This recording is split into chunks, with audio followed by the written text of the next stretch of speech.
Hey guys, Trashman here.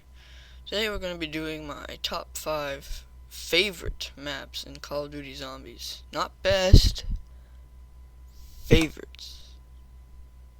I don't know what else to say, let's get into it. So coming in at number 5, we have Kino der Toten. Now, Kino is probably one of the first maps I ever played. And it was really fun and simple and easy to understand. It's just a random theater in the middle of Germany, but it's still significant as it was a Group 95 research facility, whatever fucking thing. So yeah, the Nova crawlers were cool, but there's just too many of them, and I'd say we should like lower the amount, and it would be a little better. Yeah, okay, go to the next spot. Now coming in at number 4, we have Der Reese. Now this is the OG classic right here. Back when I had only really could play WoW on my computer, me and Batman would just play this with console commands on because we sucked. But we would play this for like hours, and yeah, and I still play it with friends recently a lot. World at War, Black Ops 1, and Black Ops 3. It's just one of the most iconic and simplest maps you can just jump into and have fun. And that's what matters most in a zombies map. Now coming in at number 3, it will be probably the most controversial pick, but I put Buried. Buried seems to be a little underrated sometimes, but I think it's just better than some other maps.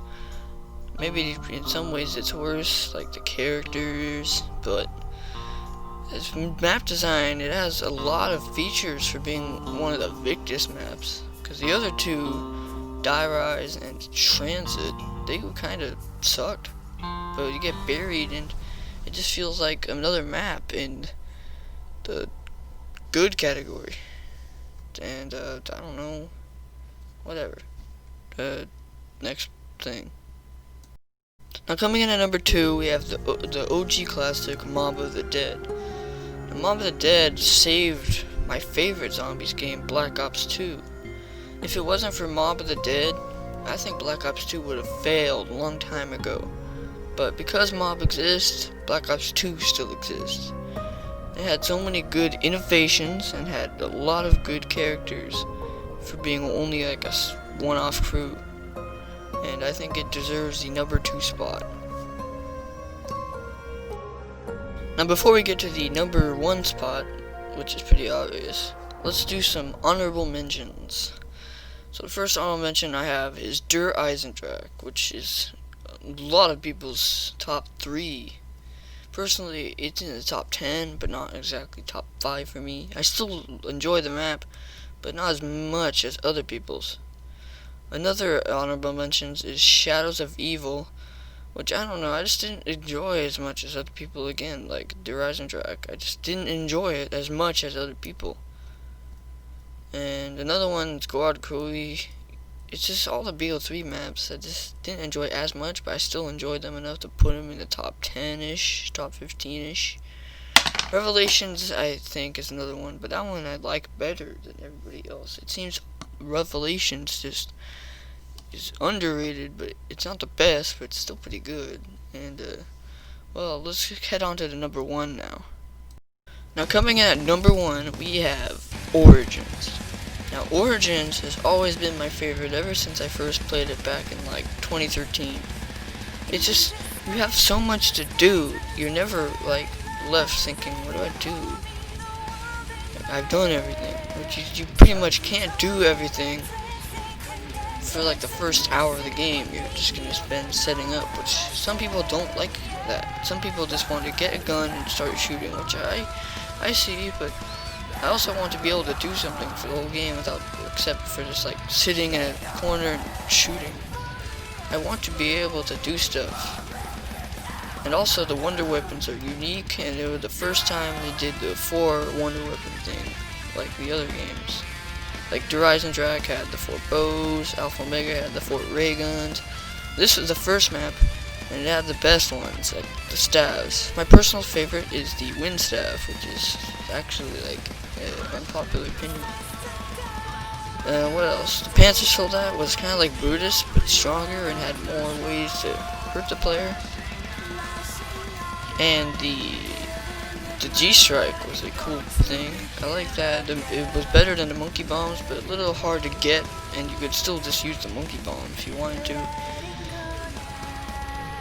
The map layout and setting was unique. It was World War I with a steampunk twist. Like, the giant robots are really cool. I like how you get the parts that are going inside the head through the foot.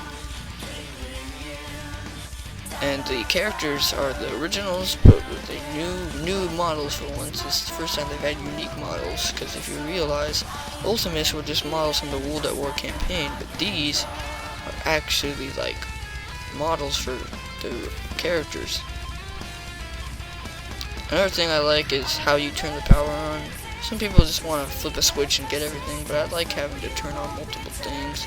I don't really like how the zombies show up and start turning them off randomly, but it does give you ammo at least, so if you run out of ammo, there's a way to get ammo. Another thing I like is just the other buildables, like the shield and the Maxis drone, how cool, the gramophone and the Gartha. The map is big, and not big because like, ooh look, we got space. No, it's big because it has to be big to put all the stuff inside the map. It just needs space, and I have talked way too long, so let's finish this video up. Yeah. So that was my top 5 favorite maps in Call of Duty Zombies. Remember to like the video and subscribe, because, yeah, I don't care about that shit. I just want to entertain, even though my voice is really bad, and the video idea is not original, and I'm really bad at making anything. I'm not even reading a script, I'm just saying stuff.